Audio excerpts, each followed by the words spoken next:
After years of robust growth, China's economic boom is losing steam.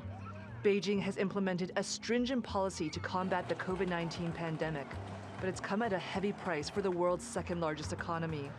It barely avoided contraction in the second quarter, with gross domestic product expanding just 0.4% year on year. This year, facing an increasingly complicated and challenging international environment, as well as a multiple and sporadic local outbreaks of COVID-19, the economic development was extremely unusual, with significant increased adverse impacts, and the economy in the second quarter was under noticeable downward pressure, with serious impacts from unexpected factors. And it doesn't look like China will be bouncing back from these adverse impacts anytime soon. The World Bank expects China's economy to grow just 2.8% this year. During this period, other economies in the Asia-Pacific region are expected to expand by 5.3%. That means China's economy will fall behind regional peers for the first time in more than 30 years. As business activity slows down, pressure on the country's financial institutions is rising. Real estate sales have dropped, leaving many companies in the $2.6 trillion industry struggling for cash. Supply chain disruptions and rising labor costs are also impeding the manufacturing sector. A government crackdown on tech companies has knocked billions of dollars off the balance sheets for the likes of Alibaba and Tencent. And foreign companies like Apple are looking to reduce their reliance on the mainland. With this uncertainty from the zero-COVID strategy, plus the economic slowdown, these are two trigger points which really make companies think about few other options about Plan B, because as I mentioned also in the business confidence survey introduction yesterday, the world does not wait for China.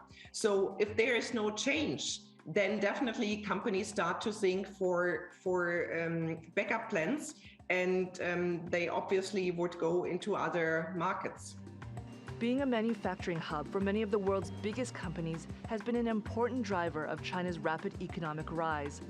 Their exodus from the country, though, is a setback that won't be easily overcome. Miranda Lin, TRT World. Well, let's get more on this now with economist Taha Arvas, who's an adjunct professor of finance at Boğaziçi University. Great to have you back with us as always, Taha. Now, the COVID outbreaks and the ensuing lockdowns have really crippled businesses across all sectors in China right now. I guess the big question is, how much longer can Beijing afford to maintain its strict zero COVID-19 policy? Not much longer. The answer is they're almost at the end of their rope here. And there are several reasons for that. One of the most important of which is, yes, China is this major export behemoth, but also consumer consumption has come to make a major part of their economy. So if everyone's at home, locked down, they can't spend money. Beijing knows this, but also this whole zero COVID thing is a hill that they've been willing to die on up until now, frankly. So what they're going to have to do probably is change the definition of zero. And they'll say, yes, we continue to adhere to a zero COVID policy, but zero now means, 1,000 people a day or whatever, something like that. So shift the goalposts, right, exactly. Essentially.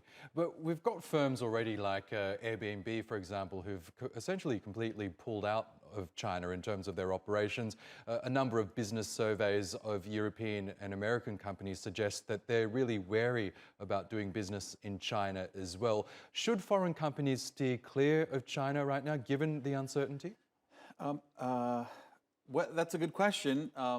I don't know if they should or should not, but we see what they are doing. If you look at the fund flows, there's a massive flow away from China right now.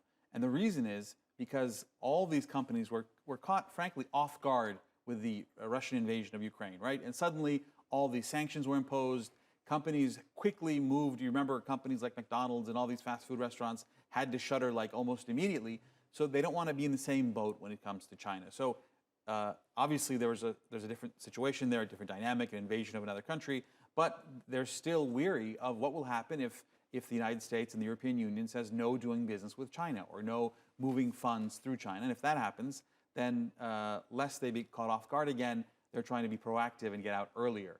That may not happen, but if it does, then at least they'll have been prepared for it. It really is a stark contrast from really just recently, where companies were falling over themselves to do business in China, to really make use of a country of more than 1 billion people who are essentially all getting richer. But Right. what should Beijing do now to restore that confidence in its economy? So that's a difficult question. The problem now is we're in this perfect storm of rate hikes globally. China has been one of the few countries that have not joined the bandwagon, only because, and frankly, if we talk about the European Union, the Eurozone has barely increased interest rates. They've increased them, but from negative to zero and just a little bit over zero now. So what's happening is every country is playing their own game, right? So the Chinese leaders have the Chinese population to answer to, albeit not in free democratic elections, quote unquote here. But still, they need to have the economy keep going. So will they end these COVID policies? I think the answer is yes. Will they do whatever they can to keep the Chinese economic behemoth success story going? I think yes. How will they be able to do it in face of these strong dollar times? You see the Chinese yuan is at almost an all-time low against the US dollar. That will probably continue. This means it's Chinese goods are cheaper.